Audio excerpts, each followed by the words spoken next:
Hi, I'm Patricia Durgin, founder of ProfitFromYourMessage.com. I'm in East Metro Atlanta today at the Writers Conference for the EMACW. That's the East Metro Atlanta Christian Writers Group. They have their annual conference in October every year. Today we have outstanding faculty, as always, and Cecil is our headliner, the most famous person in the world, has joined me. Can you tell us, Cecil, what you are working on right now? You just had 2 releases. Actually, I've had 7 this year. 7 this year. Yeah. And tell us anything you want to tell us about those. Well, I write on several different topics. I'm a full-time writer. I make my living as a writer. But then one of the latest ones is, I did the book 90 Minutes in Heaven with Don Piper. Well, now I've written his wife's story called A Walk Through the Dark. And I think it's a pretty good story. I've done a couple of books. Another book I had released this year was called Not Quite Healed. It's about male sexual abuse. I'm a survivor, and I've written one last year, and now this is kind of a follow-up book.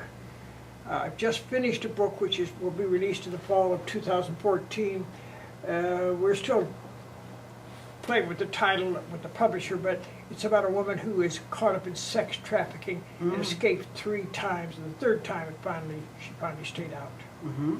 And you just had 2 compilations, is that right? No, the compilations were, oh yes I did. I thought there was something on. Yeah, well, I hadn't thought really as a compilation, but one is called I Believe in Heaven, the other is called I Believe in Healing, and what we did is we took, for instance, the healing book, we took stories of healing from all kinds of people who had any kind of healing story, and then we rewrote them for a unified voice. But that's the first half. The second half is what I really specialized in. My virtual assistant Twyla worked with most of the other. One is I tried to get the biblical basis for healing and showed that healing did not stop at the end of the 1st century, and showed how it's been all through history. And can you tell us, so that's coming out in the fall of 2000? No, that's already out. Those 2 are the 2. I'm getting them mixed up. It's me. Okay. You've got one coming out in 2014. Yeah, that's the woman who's a survivor of working on the sex title. trafficking. And the others are the new releases. I Believe in Healing. They all come out this year. How many do you put out a year? Do you have generally it's fluctuate? Yeah, well, I don't have any target. Although I've had 7 out this year, they weren't all written. Right. A couple of them were written earlier, and so that I average about 3 a year. Now, I know most of the people who are watching this will, but let's say a total stranger walks by and sees this. What would you like them to know about your work? Anything in particular?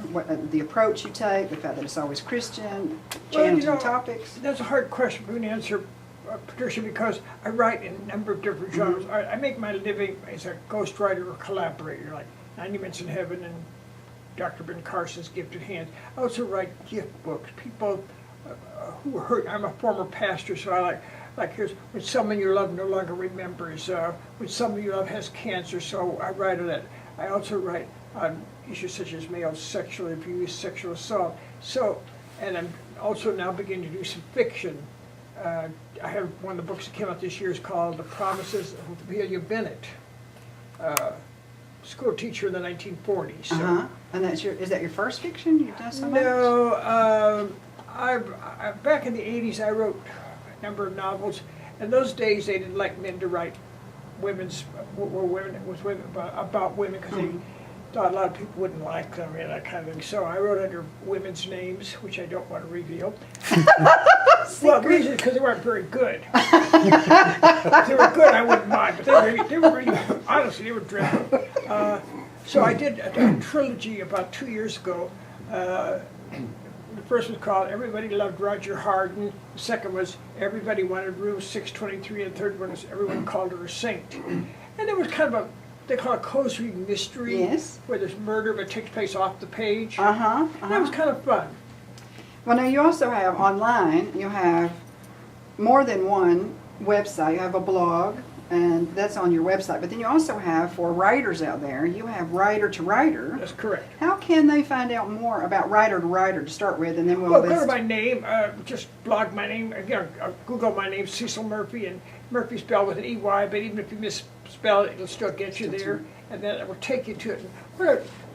Patricia, when I started writing back in the 70s, it's a long time ago, I promised God two things. I promised God first I would never stop learning. Second, I promised God I would do whatever I could to help other writers. I used to do clinics and various kinds of programs. This is one of the few conferences I'm doing this year. In fact, I think it's only the second one this year. Oh. So what I finally did is start writing a blog. I do it every Tuesday and Friday, and to help writers learn to write. That's my goal. And you've been doing that. I've gotten that for what, is it a little over 2 years? Oh, at least 2 years, probably closer to 3. And so it's a free, you can look up Cecil Murphey. Of course, there will be links below so you can find all of Cecil's contact information. Anything else you'd like to make sure that we hear or see from you? No, I just thank you for interviewing me. You know, I love what I do, and I want to encourage other people who want to learn to write. If you get a chance, now you're not doing as many conferences, do you think that pattern is going to stay, that you'll do a few less? Well, you know, my wife was ill for quite a few years, and she died earlier this year. And so I cut way back so I could spend more time at home. Now I'm free to do more conferences. I've already agreed to do 2 for next year. I don't know if I'm going to be doing more or not. Okay, so it may or may not pick up. It may or may not. I am doing more public speaking on various topics, but as far as writers' conferences, frankly, I think it's also time for some of us old people to get off, get out of there, so some of these younger writers can get the experience that we had.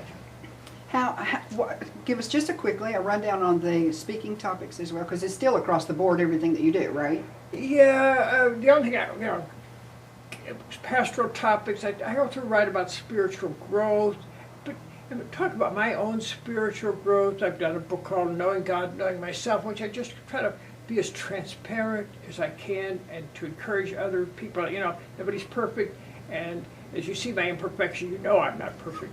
You do it anyway. And so I try to, talk on topics. I think if I had to categorize myself, I would say I like to write about the underdog, and I like to write to hurting people. That's a great capture, how to say that. That's great. He doesn't know I'm going to say this, but if you get a chance to meet Cecil, it's wonderful to be around someone who's so accomplished and still so approachable. He's kind but truthful, has a firm hand, and is willing to share the truth, but you aren't left bloody. You're just left with knowledge that you didn't have before. Thank you for taking the time. Make sure that you look up his website and his writer-to-writer.com, and the links will be below, as I said. If you get a chance to go to a conference where he's speaking, teaching, go to a speaking event where he's going to be presenting, go. You will be blessed. Thank you. Thank you very much. Bye.